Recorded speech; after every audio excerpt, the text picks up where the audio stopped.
My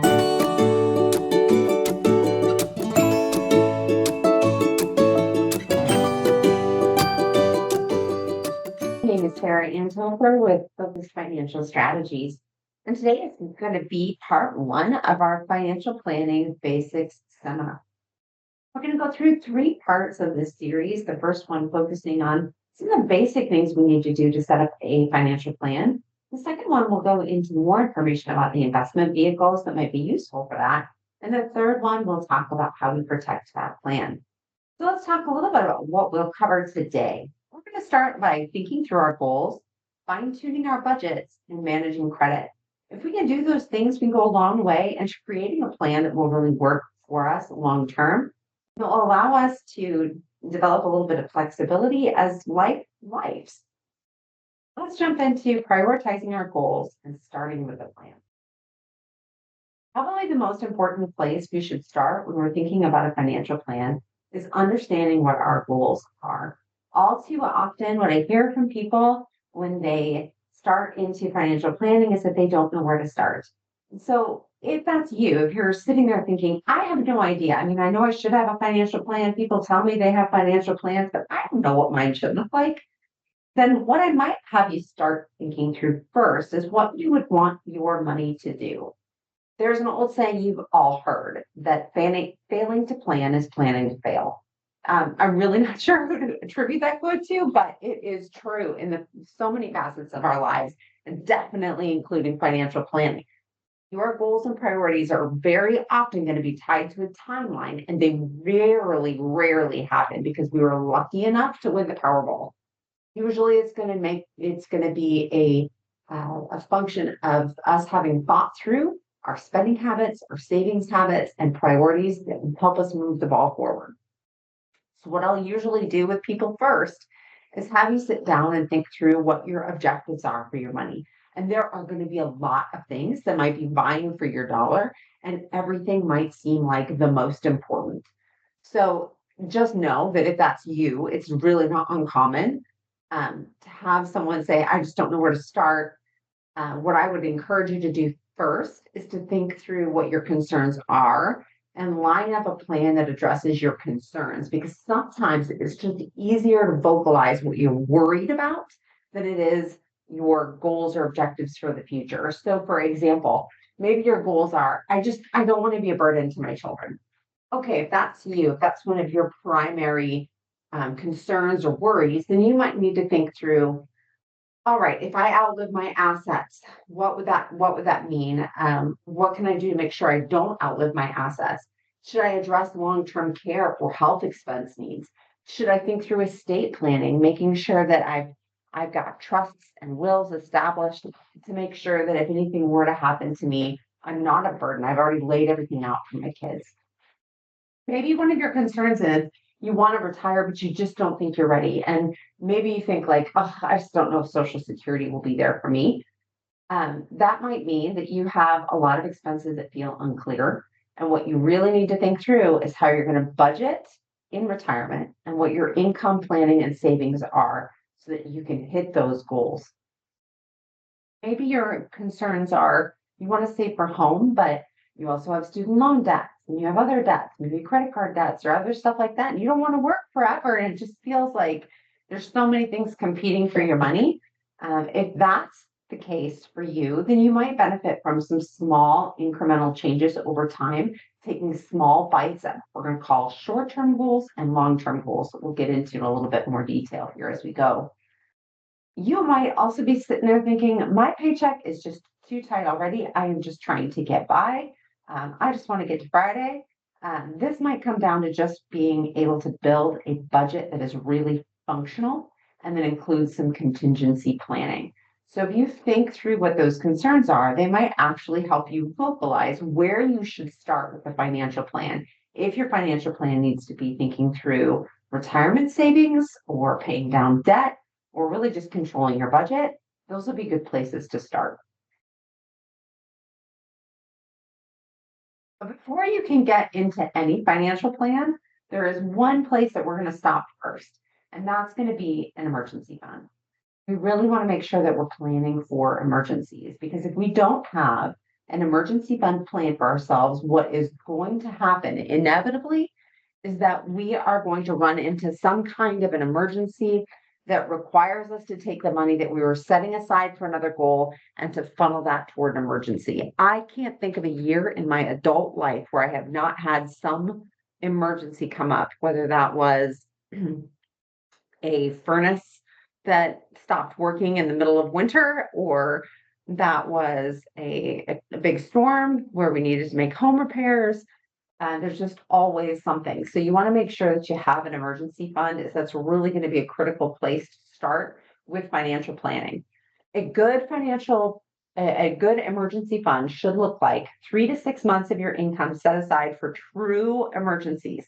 And this will be set aside to cover things like medical bills. If you lost your job, coverage for deductibles. So making sure that you have enough to cover, if you need to, to activate your home insurance, do you have enough in there to meet the deductible on that? If you have a car accident, do you have enough to cover the deductible on your car insurance? Making sure that you have those things there. You can start small with emergency savings. You can do things like just automating contributions into an account. Maybe it's $50 a pay period until you get that set aside, or maybe you take a piece of your tax return refund each year if you get one and apply that into your emergency fund. When we're thinking about emergency funds, obviously kind of goes without saying, right? We want to reserve it for emergencies. But if we put it in a place that's too easy to get to, sometimes it can become tempting to use your emergency fund for things like Christmas gift, a Christmas gift budget. So make sure when you're thinking about your emergency fund, you maybe set it off to the side in a place that's maybe just a little bit harder for you to access, or maybe takes you just an extra step to think about. I would always encourage you to make sure that you have that in something, though, that's giving you something like a high yield savings account, that it's safe, that's relatively accessible, and then is earning some amount of interest. You might not want to put your emergency fund in something that's got a lot of risk associated with it. But again, trying to find that happy medium of a place to put that where it maybe feels a little bit harder to get at than your regular checking account, but still offering you some kind of return. So once you've got your emergency fund established, now we're going to start learning how to prioritize our goal. It sounds easy enough, but it does sometimes require you thinking through the future steps in your life, making sure your plan is as prepared as it can be as life, right? We can think of our goals in a couple different buckets: short-term goals, intermediate goals, and long-term goals. It's smart to have plans for each kind of goal to help you achieve them in a realistic way that just doesn't feel super burdensome. If you're thinking through what you want now versus what you're going to want in 10 or 20 years, it's going to help you prioritize to some degree. But one of the things that I just feel strongly about that you're clear on is that you can't wait to begin planning a long-term goal until your short-term goals are completed, because eventually long-term goals become short-term goals. So, for example, with retirement planning, I can't wait to start saving for retirement until I'm 50. You need decades and decades of compound interest for you to make enough to live on long term. So, if you can start thinking about little ways to even set aside a little bit in your early years, that will make a huge difference for you long term. It becomes a lot harder to meet those goals without some of that foresight and planning. So, a couple of things when we think about our short-term goals.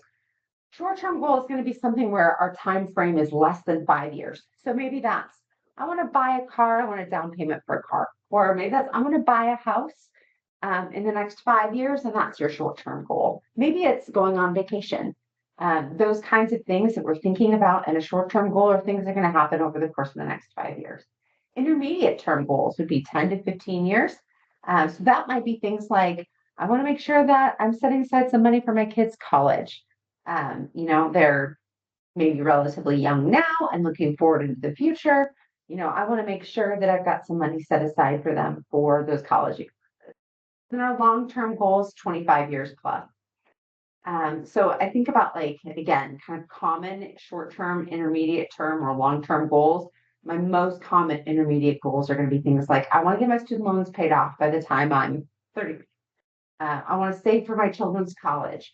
Maybe I want to start a business or a side hustle in the next couple of years, and I'm starting to think about how to do that. Within our long-term goals is generally going to be things like saving for retirement.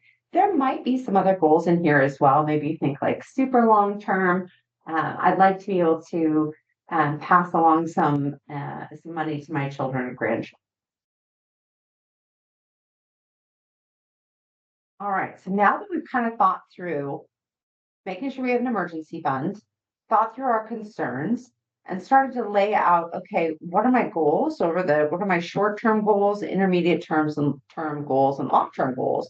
Hopefully at this stage, you're starting to identify a few things that you might want to work when you get that kind of framework set for yourself. So maybe it's I would like to travel in the next 5 years. I want to set some money aside for my kids for college, and I would like to retire. Those are all goals that I have. Those are things that are, I've lined up with my concerns. Now I want to sit down and begin to plan that. When we are planning, it's going to be really important that you name your goal and then get specific. You want to be very realistic about it. Break down your plans into smaller bite-sized goals. Have a plan B, maybe even a plan C about how that works, and then revisit that regularly. So to give you some examples, because this feels kind of abstract, to help really make this a little bit more clear, maybe your goal is I want to have enough money for short-term goal. I want to have enough money to put a down payment on my house in, let's say, 5 to 10 years. My goal is to have $20,000 by, let's say 2030. So 5 years from now, I want to have $20,000 saved for myself. Okay, well, to do that, that will mean that I'm going to need to break my goal down into smaller chunks. So, okay, then I need to be saving. If I want to have $20,000 saved for myself over a 5 year period of time, then what I'm going to need to do is to save $4,000 a year or about $330 a month. So if I can get specific, okay, my goal is $20,000. I'm going to break that into some smaller bite-sized goals. I want 4,000 each year, $300 a month. That's my goal. Then I need to make sure I'm being realistic about that. If I'm looking at my finances and that does not seem realistic, then I'm going to need to make a plan B or a plan C. Maybe in order for me to do that, I might need to pick up an extra part-time job, or maybe to do that, I'm gonna need to be thinking instead of $20,000, I need 15,000, or maybe I need to do that over an 8 year period of time instead of a 5 year period of time. Make sure that you're thinking about that, and then check in with yourself each year as you go through, or maybe each month, making sure that you're thinking through, did I actually hit the goal that I set for myself at that planning? That's going to take us into fine tuning a budget. So if we're setting aside good financial goals for ourselves, in order for us to meet that, we are going to have to look at our budget and make sure that our budget aligns with our goals. If our budget is not set up with goals in mind, we will not achieve it. So let's start by making sure that we can think through what a good budget might look like. You're going to do that by starting with a cash flow statement. Before you even begin to budget, you're going to have to know where your money goes each month. So a good cash flow statement just helps you identify the money in versus the money out each month. If you have bills like insurance, maybe you pay your insurance once a year, divide it by 12 so you have a good sense of what that looks like annually. Make sure you include things like Christmas gifts, birthday gifts, the things that you do, charitable donations if those are important to you. If you use your credit cards or debit cards, pull those statements for the past 3 months or so, and they'll give you a really good estimate of what your actual monthly expenditures are. Then look for trends, habits, and priority expenses. One of the things that I think we sometimes do when we begin the process of looking at our budget, it creates a situation for us where we're not being as mindful with our budget as we could be, is we tend to think, well, I don't really spend that much. I don't really do that much. And then when we actually see it in front of us, we begin to see trends and habits that poke out at us that we think, actually, maybe I am spending a little bit more than I thought I was in X, Y, or Z place. For me, I'll tell you some small changes that you can see make huge payoffs over a long period of time. Just giving you an example, this is a person whose annual salary is $50,000, and we're just looking at some general habits that a lot of us might have. If I got a latte once a day from Starbucks, that's going to be about $6 a day. That would be about 4.3% of my pay over a year if I did that once a day. Um, Maybe I use myself here with my favorite Jimmy John's order. It's $15.58 each time I do that. If that's going to be almost 5% of my pay, 4.8% of my pay, if I did that 3 times a week. Uh, Whereas if I save $50 a week, that's about 5% of pay. So sometimes just taking a look at what our habits are, our trends are, to try to identify, okay, maybe I don't need to go out for lunch every Sunday. Maybe I can skip, um, and just do once a month, go out to eat after church on Sunday. Or maybe one of your habits is, you're running like crazy by Friday. You just want to go out and have dinner on Friday. Maybe you look at that and think, I'm going to pare that back just once every other week. By looking at these trade-offs, it doesn't mean that you can't enjoy those things, but it might give you a pause and help you be able to see those decisions that you've been making through a little bit different light. This just gives you an example as well as assuming that you were to save that $50 a week at 7% interest for 30 years, your estimated savings is almost $245,000. So don't think that small changes don't have big impacts. They absolutely do. Some other ideas that might be helpful for you as you get into building a budget. There's some different tools that we'll talk through in a minute that might be helpful for you. But one of the things that I find really helpful in building a budget, especially in mind of trying to have a short-term, intermediate term, and long-term goals being met, is this concept of a 50-30-20 budgeting. So 50-30-20 budgeting says what you're going to do is divide your after-tax income into 3 pools. You're going to aim to live on 70 to 80% of your take-home pay. 50% of your take-home pay is going to be on what you need: the food in your stomach, the roof over your head, making sure that the things you absolutely have to have covered are covered. 30% of your budget goes to the things that you want. So this might be a place where you can set aside some money for things like Christmas gifts, things like setting aside a little bit of a budget for travel or vacation. That might be a good place where you can set aside a little bit of the money there. And then 20% on savings. And for the 20% on savings, again, your priority first is to make sure you have your emergency fund built. Once your emergency fund is built, it can be things like, I want to make sure I'm shoveling at least 8% toward my intermediate term goals. I want to make sure I've got at least 8% toward a long-term goal, and then I can have the remaining 4% for maybe a short-term goal. What's going to happen as you build that budget is you're going to realize that it's not always going to be possible. There are going to be times where the 50% on needs, it's going to feel more like 60% based on the things that are going on in your life. So you're going to need to be a little bit flexible with this and being realistic. But what I tell you is that you want to start by thinking through, when you do the 50-30-20, what habits are you actually willing to change? It's sort of a little bit like embarking on a diet program, right? In January, you get started in that diet program. For the first couple of days, eating carrots and broccoli and chicken doesn't sound so bad. But after you've been doing it for a week or two, it's a lot harder. If you're not willing to change that habit long term, it becomes very difficult to maintain that long term. So think about what habits you're actually willing to change, or what habits you'd be willing to modify just a little bit for you to set aside a little bit of extra money. Plan for emergencies. Again, make sure you've got that emergency fund in place.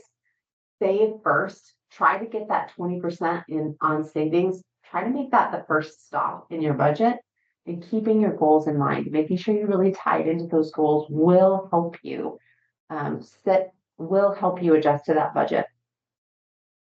Once you have your budget kind of generally laid out, you're going to need to look for how to plan for how to follow it. There are a couple different ideas. There's tons of different resources and tools out there. This is by no means meant to be an exhaustive list, just a good conversation point about some different things you might be willing to try. There are different topics that people will use for budgeting. There are things like zero sum budgeting.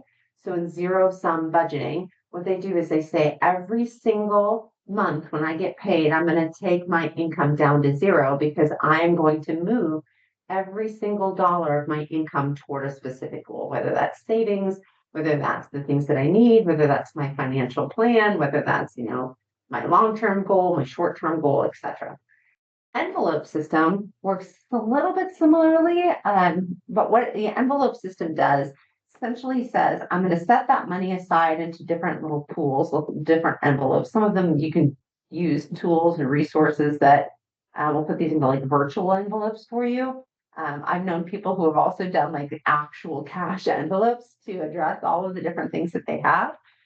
Where this might be beneficial for you is you've kind of got everything bucketed off into these little separate pools of your goals, is it can become a little bit of a game, right? Like if I have stuff set aside for, I have an envelope for my, say, lunch for the week at work, maybe it becomes a little bit motivating for me to end up at the end of the week with extra money in there so that I can apply that to a different goal.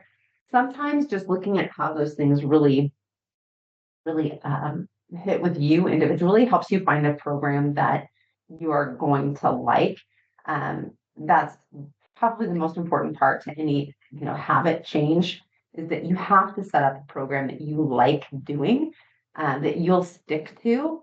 If you can stick to it for 30 days and you like using it, you'll find it's easier to do that long term.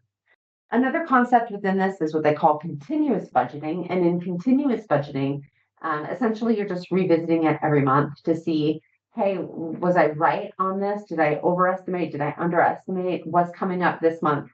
And how might my budget need to change? That can kind of tie in with either one of those zero sum or envelope systems. There are all kinds of tools that are out there for you. If you look, there are probably free tools at your bank, your retirement plan provider, credit cards, other financial institutions. There are tons of free tools that you can access through the financial institutions you're probably working with today. There are apps like Rocket Money, Monarch Money, Good Budget, Every Dollar, Budget Bakers, Lunch Money, Spendy. All of these are apps that you might find kind of gamify this for you in a way that makes it easier for you to stick to. Or maybe you're old school. I'll tell you, I'm a little bit old school. I like Excel spreadsheets. I like pen and paper. I like to see it in ink. It just makes it feel more real to me. Whatever it is that works best for you, go ahead and try that. What you might find is that you might have to try a couple different things. Maybe try zero sum budgeting and think, oh, I don't like that. Well, you don't give up on it. Try a different system. Maybe look for some different tools. Try to find something that you like and you'll stick to. Okay, so now as we've gone through, we've identified what our plan is. We've taken a look at our budget. Now we're going to consider credit. This is important when we're thinking about our financial planning. It really is. I think sometimes we underestimate just how important credit history is to our financial plans. It's so important that we know what our FICO credit score is. There are 3 credit bureaus in the US, the top 3 that we use, Experian, TransUnion, or Equifax. Lower scores can keep you from qualifying for a loan and or negatively impact your interest rates for loan. Other thing to tell you is that potential employers can check your credit score. So knowing what your credit score is really helpful. So for example, if my goal is I want to buy a house, that's my financial plan. I want enough to buy a home. Well, then I better make sure that my credit score is in the good to excellent range so that I'm getting a good interest rate. Especially with my home, I'm going to be living there for a long time. I might have a 30-year mortgage. I want to make sure that my interest rate is absolutely as competitive as it can be. In order to get that, I'm going to need a really good credit score. You also find, again, maybe you're looking for a new job, a new employment opportunity. Making sure you have good credit score tells employers that you might be more reliable. That might help you get not only that may help you get the job that you've been looking for that would help you further your financial goals. If you open that up, And let's say you see a number that is just not what you were hoping to see. It's not what you wanted it to be. That's not a reason to panic. If your credit score isn't where you want it to be, there are things that you can do to improve your score. If you look at this little FICO score map, it tells you what the different percentages are that make up your FICO score. 65% of your FICO score is made up in payment history and the amount that you owe. So if you can do nothing else, pay down your outstanding debt and pay it off on time. If you can do those two things, you will greatly improve your FICO score. Some other things that you can do, avoid opening new cards because that's going to impact your new credit. Consolidate where you can because you're going to want to try to keep your credit utilization under 25% if possible. Don't use credit to make ends meet. Make sure that you're being wary of some of those rewards programs if they're encouraging you to spend. Because again, some of those rewards programs are great.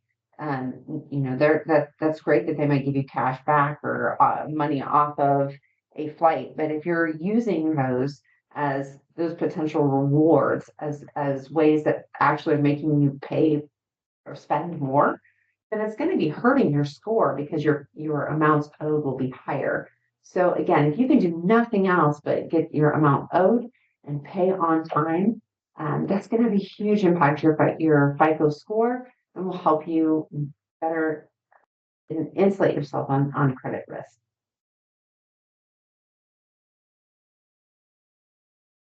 All right. So now I hope by the end of this session, you feel a little bit better, a little bit more ready to take the plunge into setting up good goals and objectives for yourself to have a good financial plan. Having that clear financial plan, tackling your budget, and build that is going to be the foundational building blocks to building a good plan for you long term. What we'll be talking about in Financial Planning 201 is understanding the investment vehicles that we can use to fund the different goals that we might have for ourselves. So before you come to our next session, you have a little homework, and your homework is to sit through and think about number one, what are my biggest concerns? Number two, do I have short-term, long-term, and intermediate term in the middle goals for myself? What are they? The other thing that you're going to want to think through is your budget, making sure you have your budget solidly in place and that you have your arms around what your spending is. Once you have that ready to go ahead and click on the Financial Planning 201, Understanding Investment Vehicles, and we'll talk a little bit more about the different investment vehicles you can use to fund those goals. I thank you for your time today. If you have any questions, you want to chat through your situation, we're always an available resource for you. Again, my name is Sarah Antover with Focused Financial Strategies.